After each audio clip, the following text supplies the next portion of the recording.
नमस्कार, एक बार फिर से आप सभी का मोस्ट वेलकम। हिंदी अनिवार्य के लिए जो टॉपिक है आपका कहानी का नाट्य रूपांतरण या फिर रेडियो नाटक। तो ये जो टॉपिक है इसका हमने जो प्रश्न उत्तर किए थे फर्स्ट पार्ट में हमने आपको 10 प्रश्न की बात करी थी। तो उसमें हमने एक भाग जो पहला भाग वो पढ़ा है और इसका जो कंटिन्यू हम करेंगे सेकंड पार्ट। तो आइए कंप्लीटली इसे हम समझने वाले हैं।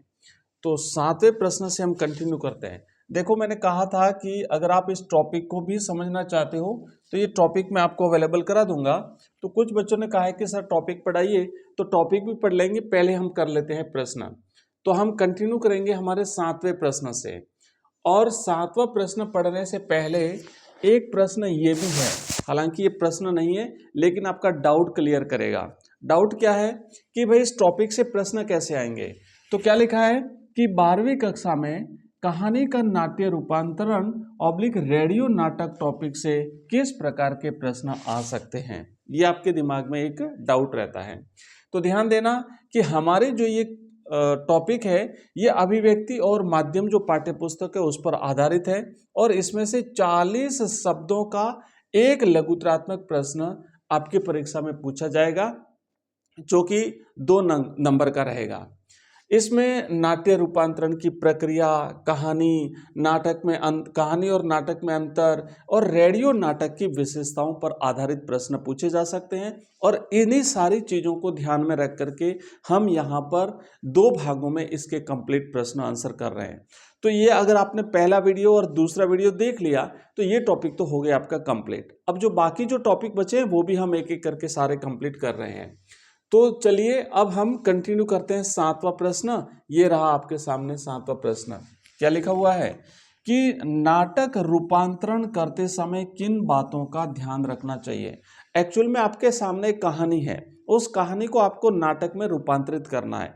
तो रूपांतरित जब हम करते हैं नाटक के रूप में उस कहानी को, तो किन किन चीज़ों का ध्यान रखना है तो आप अच्छी तरह से समझना है कि नाटक रूपांतरण करते समय कहानी की कथावस्तु को समय और स्थान के आधार पर दृश्यों में विभाजित करना चाहिए। किस समय की है ना, क्या स्थान रहने वाला है, उसके अकॉर्डिंग उसके दृश्य बनाए जाते हैं। तो समय और स्थान के आधार पर जो दृश्यों का निर्धारण होता है वो दृश्य एक एक करके आगे बढ़ते हैं। घटनाओं के आधार पर दृश्यों का निर्माण, वातावरण की व्यवस्था, पात्रों के द्वंद्व को अभिनय के अनुरूप बदलना और संवादों को नाटकीय स्वरूप देना महत्वपूर्ण है। तो इन सारी चीजों को ध्यान रखना कि जब हम कहानी का नाटक में रूपांतरण करते हैं तो हमें क्या क्या ध्यान रखना है। तो ये परीक्षा में आपको लिखना पड़ेगा। अब देखो नेक्स्ट है 7वां प्रश्न। 7वां प्रश्न क्या है? 8वां प्रश्न, 7वां कंप्लीट हो गया। 8वां प्रश्न है कि कहानी में वर्णित पात्र के मनोभाव या सोच को नाटक में कैसे दर्शाया जाता है। 2 अंक का 40 शब्दों का ये प्रश्न आपकी परीक्षा में आ सकता है। प्रश्न को ध्यान से रखना है कि कहानी में जो पात्र है उनके जो मनोभाव है, मन के जो भाव हैं, उसको हम नाटक में कैसे दर्शाएंगे। तो देखो कि कहानी में वर्णित पात्रों के मनोभाव या विचारों को नाटक में स्वगत कथन सोलिलोकी के माध्यम से दर्शाया जाता है। स्वगत कथन मतलब वो पात्र खुद अपने विचारों को अभिव्यक्त करेगा। इसमें पात्र मंच पर खुद से बात करता है जिससे दर्शकों को उसकी आंतरिक स्थिति का पता चलता है और इस तरीके से वो कहानी जो है वो आगे बढ़ती है दृश्य बाय दृश्य। नेक्स्ट हमारा अगला क्वेश्चन है, लेकिन अगले प्रश्न पर आगे बढ़े उससे पहले मैं आपको थोड़ा सा यहाँ पे आप इसको इस लाइन को पढ़ लीजिए कि भाई अगर आपको ये क्लास काम की लगी और इसे लाइक करना ना भूलें और साथ ही साथ इसे अपने दोस्तों के साथ शेयर करें ताकि उनका कंफ्यूजन भी दूर हो सके। अगर आपका कोई भी प्रश्न है तो नीचे कमेंट बॉक्स में जरूर डालें। और साथ ही साथ ध्यान रखना है कि आरबीएससी 2026 की परीक्षा और सिलेबस के अकॉर्डिंग अगर आप तैयारी करना चाहते हैं तो चैनल को सब्सक्राइब करिए। मेहनत का कोई विकल्प नहीं होता, पूरी लगन से तैयारी करनी है आपको और सफलता जरूर आपके कदम चूमेगी और परीक्षा के लिए आपको ढेर सारी शुभकामनाएं। ये रहा हमारा अगला प्रश्न, 9वां प्रश्न। नाटक रूपांतरण में आने वाली मुख्य समस्याएं क्या है बताइए। जब हम एक कहानी को नाटक के रूप में रूपांतरित करते हैं, उसके रूप को बदलते हैं तो क्या क्या समस्या आती है। तो लिखोगे कि नाटक रूपांतरण में कहानी के पात्रों के मनोभावों और मानसिक द्वंद्वों को नाटकीय प्रस्तुति में ढालना एक बहुत बड़ी समस्या होती है। इसका एक्चुअली होता क्या है कि जो भी पात्र हैं और जो भी पात्रों के जो भाव हैं, विचार हैं, मनोभाव हैं और मानसिक द्वंद्व हैं, उसको उसको दिखाना, लोगों के सामने प्रस्तुत करना सबसे बड़ी समस्या है। इसके अलावा पात्रों के द्वंद्वों को अभिनय के अनुरूप बनाने, संवादों को नाटकीय रूप देने और संगीत, ध्वनि और प्रकाश व्यवस्था करने में भी बहुत समस्या आती है। तो कहानी को नाटक में बदलते समय बहुत सारी मेहनत लगती है, इन सारी चीज़ों का ध्यान रखना पड़ता है। नेक्स्ट हमारा अगला प्रश्न रहेगा। आज की इस क्लास में बहुत ही शानदार शानदार प्रश्न आ रहे हैं। ये रहा हमारा अगला प्रश्न, रेडियो नाटक किसे कहते हैं? क्योंकि हमारा जो टॉपिक है ना, इस टॉपिक में कहानी का नाट्य रूपांतरण ऑब्लिक रेडियो नाटक भी है। तो रेडियो नाटक किसे कहते हैं, ध्यान से बताना, आपको समझना है। एक्चुअली रेडियो पर प्रसारित होने वाले नाटक को हम रेडियो नाटक कहते हैं। एक नाटक तो देखो जैसे टीवी पर प्रसारित होता है, तो उसमें तो हम देखते हैं क्योंकि टीवी पे दिखता है सारी चीज़ें, या फिर हम अगर आंखों से सामने अगर किसी मंच पर नाटक का प्रदर्शन हो तो वो भी हमें दिखता है।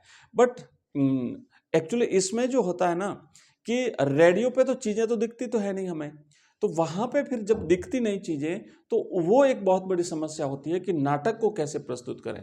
तो इसमें दृश्य नहीं होते, इसलिए सब कुछ ध्वनि के माध्यम से प्रस्तुत किया जाता है। श्रोता केवल आवाज़ों, संवादों, संगीत और ध्वनि प्रभावों के जरिए कहानी को समझने और उसे महसूस करते हैं। तो इस पे विशेष रूप से जो ध्यान होता है वो पूरा का पूरा ध्वनि पर होता है। नेक्स्ट देखो, अगला 11वां प्रश्न है, रेडियो नाटक में आवाज का क्या महत्व है? तो ध्यान देना, क्योंकि यहाँ पे सब कुछ आवाज ही है कि रेडियो नाटक में आवाज का विशेष महत्व होता है, क्योंकि इसमें चित्र नहीं होते। भाई दिखता तो नहीं ना, तो पूरा का पूरा फोकस जो है वो श्रोताओं का केवल आवाज से ही उन्हें समझना पड़ता है कि अब कौन बोल रहा है, अब उसके हाव भाव कैसे होंगे, जब वो संवाद करता है ना तो उसके हाव भाव कैसे होंगे, ये सब कल्पना करनी पड़ती है। आवाज ही पात्रों की पहचान, उनके भावों, उनकी उम्र और स्थिति को व्यक्त करने का मुख्य माध्यम होती है। विभिन्न आवाजों के माध्यम से ही श्रोता पात्रों को पहचानते हैं और इस तरीके से कहानी से जुड़े रहते हैं। नेक्स्ट है हमारा 12वां प्रश्न, रेडियो नाटक में संवादों की क्या भूमिका होती है? संवाद होते हैं ना, जो एक पात्र बोलता है तो फिर दूसरा पात्र कुछ बोलता है, तो ये संवाद कहलाते हैं। तो रेडियो नाटक में इनकी क्या भूमिका है, समझना। एक बार फिर से वापस वही बात है कि रेडियो में सिर्फ आवाज सुनाई देती है, पात्रों को हम देख नहीं सकते या मंच को हम देख नहीं सकते।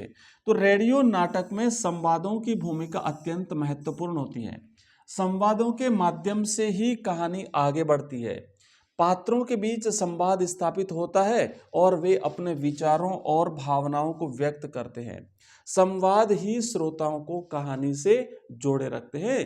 तो आवाज का जितना महत्व है उतना इसमें संवादों का भी महत्व है, इंपॉर्टेंस है रेडियो नाटक में।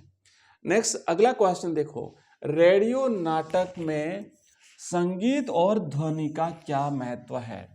रेडियो नाटक में संगीत वातावरण बनाने और भावनाओं को व्यक्त करने में सहायक होता है।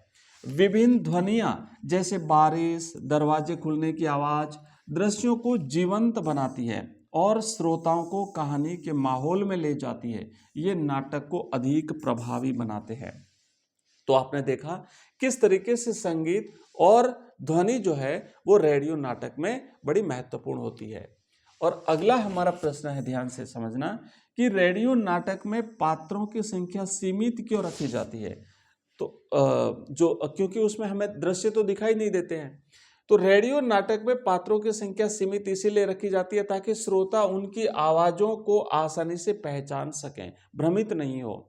क्योंकि अगर दिखता तब तो कोई बात नहीं कि जितनी आवाजें होती उतना भी हम पहचान लेते देख करके, लेकिन अब यहाँ तो केवल सुनना है और भ्रमित न हो। यदि पात्र अधिक होंगे तो श्रोता नए पात्र की आवाज सुनकर पुराने पात्र की आवाज भूल सकते हैं, जिससे कहानी को समझने में कठिनाई होगी। तो इस तरीके से आपने देखा कि हमने 14 प्रश्न कंप्लीट कर लिए 2 भागों में। अब जिन बच्चों को टॉपिक को समझना है, ये पूरा का पूरा टॉपिक सिर्फ 10 मिनट का काम है, मैं समझा दूंगा आपको। तो अगर समझना है तो आप मुझे कमेंट में कमेंट डाल देना, मैं नेक्स्ट क्लास जो है वो इस पे डाल दूंगा और वो क्लास आज ही आपको मिल जाएगी, पर कमेंट डालना जरूरी है। तो और उसके अलावा और कौन सा टॉपिक आप पढ़ना चाहते हो, जो टॉपिक कहेंगे उस टॉपिक को हम कंप्लीट कर लेंगे, जिस सब्जेक्ट का कहेंगे उस सब्जेक्ट का आप कमेंट पे कमेंट डाल दीजिए। अगर आपको ये क्लास पसंद आई हो तो लाइक करिए, चैनल को सब्सक्राइब करिए। मिलते हैं अगली क्लास में, तब तक के लिए जय हिंद जय भारत।